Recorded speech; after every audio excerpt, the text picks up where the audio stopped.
Hey guys, quick tutorial on how to turn PDF scans into searchable PDFs.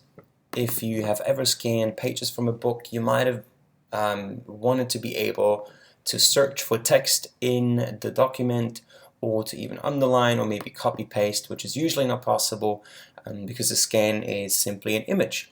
Now there's a really easy app, really easy to use app that can do that for you. It's called Elucidate. It's an OCR tool which does those kind of optical character recognitions. Now I know Evernote can do the same, OneNote can do the same as well, and Adobe Acrobat Reader, if you have a subscription, can do it as well. I just found Elucidate to be working really well.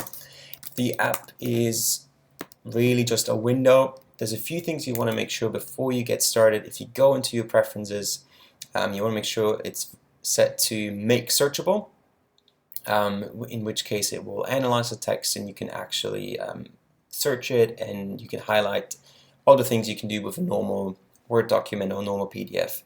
I like to have it on replace file overwrite so that my desktop keeps clean. It will just basically take this version and replace it with the new one.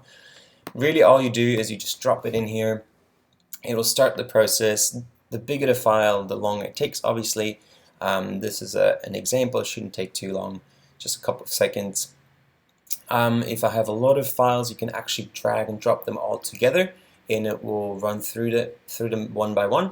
I usually like to just run that in the background while I do something else, and then I can come back to it. And now if we look at this, you can actually highlight all the text and you can also search. Let's give this a try, and it will recognize the text.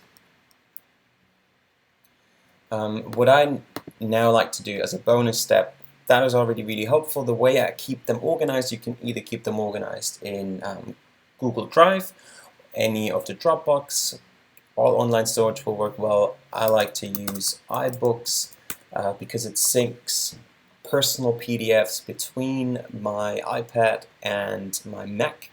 So now if I have this document, I would just drop it in here, it will pop up, and when I open it, I can still do all the highlighting, I can make comments, and those will all show up on my iPad as well. So that's really helpful if you don't want to waste time and paper printing all your scans out, and it will make it a bit easier accessible across your devices.